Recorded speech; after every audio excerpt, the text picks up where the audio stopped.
My name is Sarah and welcome to my channel. Today I have been tagged by the awesome Elizabeth Newsome in the character book tag. This tag was originally created by Mara Muse. Her link will be in the description along with Elizabeth's. And I guess I just better get started. Number 1, who is the best kick butt character? This is quite a hard question because I do like to read a lot into the action adventure genre at the moment. I am writing a few books in that genre, so I'm trying to read as much as I can. But off the top of my brain, I think my favourite character who is so kick butt is Selena from the Throne of Glass series. The only thing that really got to me was she was a bit of a Mary Sue, like everything was just working out for her. But I loved her character development and I loved the way Sarah J Maas has created the character, and I have got the other books in the series, so I really want to continue reading on and see if she develops the character. But from just the first book, I really enjoyed what I read. Number 2, which character do you most dislike? See, there's a lot of characters that I feel like if they add to the plot, you're meant to dislike them, and that's the kind of character I dislike. From the most recent book I read, there's 2 characters that stand out to me that I really didn't like. The first one was Janet, who was the stepmom of Meg. The reason why I really disliked this character, even though she was barely in the series, or the book I should say, is because she claimed that she didn't want Meg even though she fostered her.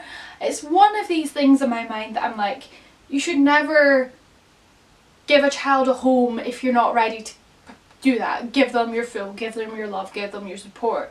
So reading that from a character, I was just one of these, I was like, I do not like you. The other character, the standout character who I didn't like in the series was the Queen. She came off as quite nice at the beginning, but as you learn more about her and everything like that, she was a very good villain in the way that you just didn't like her, so that was another one. Both of those characters are from Frost. Number 3, if you could date any fictional character, who would it be and why? See, I have 3 possible people I would date. Number 1, Draco Malfoy, because of all the fanfiction I've read, and I do like a bad person turning good and all those fanfiction, that's Draco. The other 2 I would like are from L.J. Smith's series.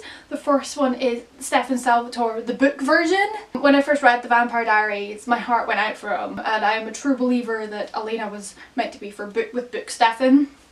So yeah. And the other one I really enjoyed was Nick from the Secret Circle series by L.J. Smith. He knew he would never 100% have Cassie, but he was this kind of grumpy boy who didn't want anything to do with anyone else, but he was willing to be a support system for Cassie. He was willing to try and open himself up for her, and that's the kind of thing I'd like in a boy.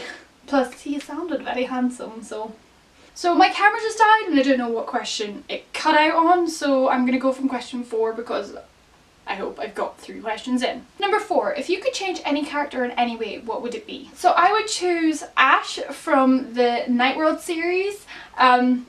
He's a bit of a douche canoe throughout when we first get introduced to him in the series, but a big thing in this series is people finding their soulmates. He eventually does find his soulmate, but as I said, he's a bit of a douche canoe, so I would change him in his story to be less of that so we can get more of the romance, because you never really, I know there's an extra book with him and Mary, but like there's a supporting secondary offshoot, but I wanted to see more of them developing as a couple and trying to get to know each other kind of thing. But because he was so adamant against even acknowledging her existence, I was like, ugh. So I let him be a bit more open-minded, less of a douche. That's what I'd want in that. That's what I would change. That's what I'd change from Ash. Number 5. What character made all the wrong choices but didn't add anything to the book? See, I can't think of any books that do this, because the main thing for all characters in books is even if they do make the wrong choices or slip up, they add something to the story anyway. If there is a character that does something and it doesn't add to the book, a lot of the times the writers will cut this out because the whole purpose is to forward the book, progress the story. So off the top of my head, I don't think there is any characters that do something that don't influence the book whatsoever. Number 6. Which character is the best villain that you love to hate? So there is a woman in the Skulduggery Pleasant series called China Sorrows. Sparrows? I think it's Sorrows. China Sorrows. She is a very magical being. She can get anyone to do anything for her because she has this magical allure that makes people want to do stuff for her, like a sexual allure that makes anyone want to do anything for her. They want to please her, kind of like Aphrodite-ish. We find out a lot about her character within the series. It's been a long time since I've read them and I'm going to reread them, but from what I can remember, she was very much one of these. She wasn't completely on our side, but because she is such a fascinating character to read about, and she does help. She has a lot of information. She's a collector of magical objects and tombs and rare artifacts, and that's very helpful for the team. So you do kind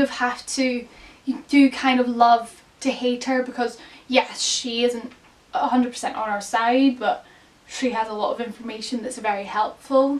So she's my character for that question. Number 7. Favourite side character with the most heart.